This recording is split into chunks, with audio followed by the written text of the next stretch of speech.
欢迎来到新闻频道。当您订阅频道时，演员们会很高兴。谭松韵被质疑资源咖人善被欺的背后，是娱乐圈最真实的法则。你看今天新闻了吗？谭松韵双剧霸屏央视的消息又双弱上热搜了。救命啊！我蹲了2天热搜，发现评论区直接炸锅，有人夸她央视亲闺女实至名归。有人翻出他早年被综艺镜头一剪没的旧闻，喊人善被欺。本来我还以为他稳坐90花顶流，结果发现完全不是这么回事儿。他主演的《逍遥》和《我和我的命》虽然入选央视片单，却被网友质疑角色同质化，甚至被赚被资本压榨。谁懂啊？这剧情反转的比我对象突然查我手机还刺激。6月22日，央视2025年大剧片单官宣，谭松韵主演的仙侠剧《逍遥》和都市励志剧《我和我的命》赫然在列。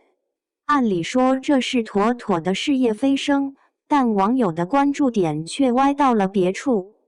有业内人士爆料，谭松韵为了这2部剧推掉了某 S 家古偶的女主邀约，结果该剧播出后爆火，女主角直接跻身顶流。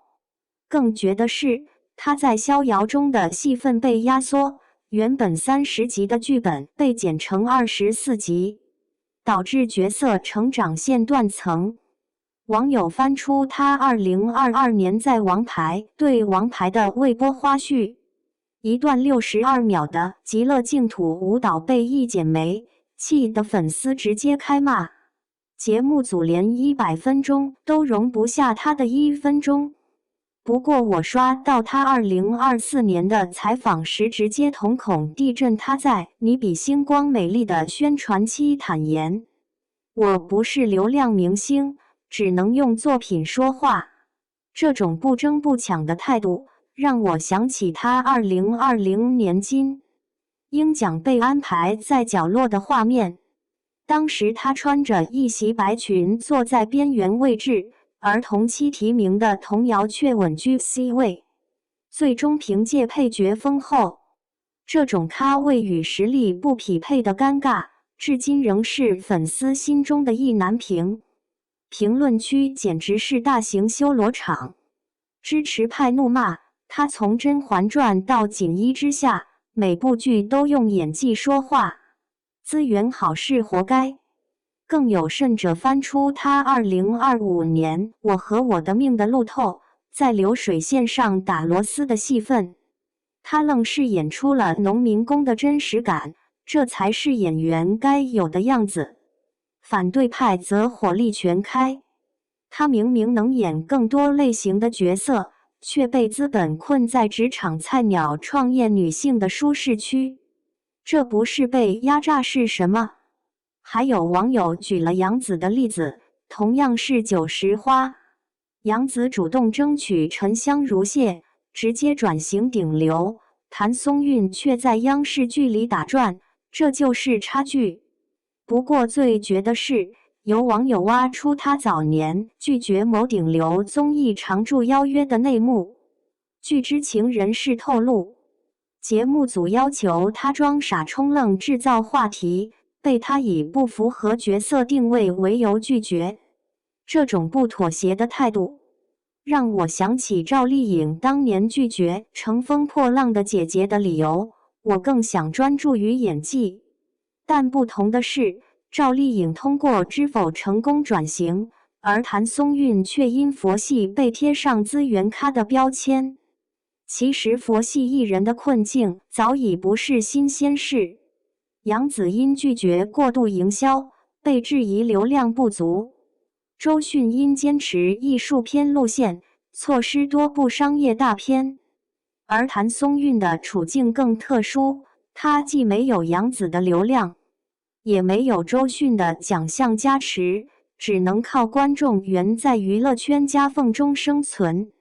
2023年，她与徐凯合作《你比星光美丽》时，因频繁问题被粉丝怒骂资源降级，但他本人却回应，角色合适比番位更重要。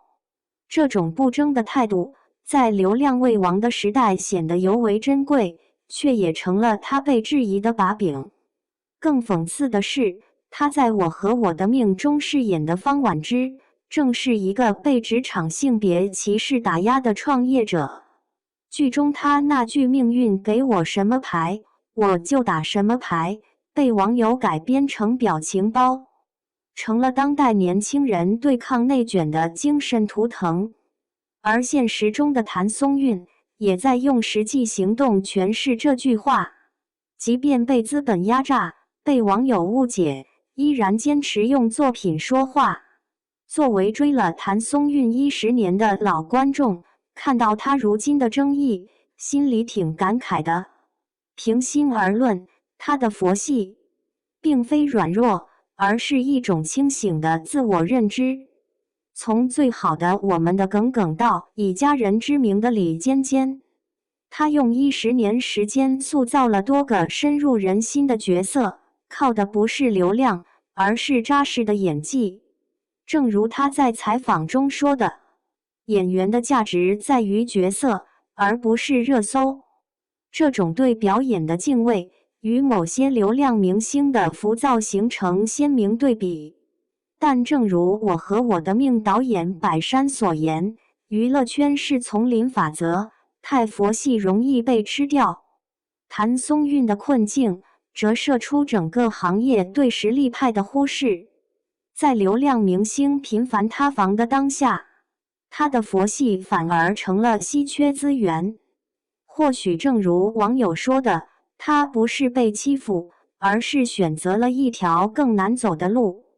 你们觉得谭松韵是真的被资本压榨，还是主动选择佛系路线？扣1支持，扣2质疑。如果是你，会为了流量妥协还是坚持自我？扣3妥协，扣4坚持。更想看他继续央视正剧还是尝试流量剧？评论区 battle。不管怎么说，谭松韵的争议已经撕开了娱乐圈的遮羞布。从国民闺女到资源咖，从被综艺镜头一剪梅到双剧霸屏央视，她的经历像一面镜子，照出娱乐圈的荒诞与真实。正如他在《我和我的命》里说的，命运没有好坏，只有选择。我们不妨搬好小板凳，看看这位佛系女演员究竟会用怎样的方式书写自己的娱乐圈生存法则。你们站哪边？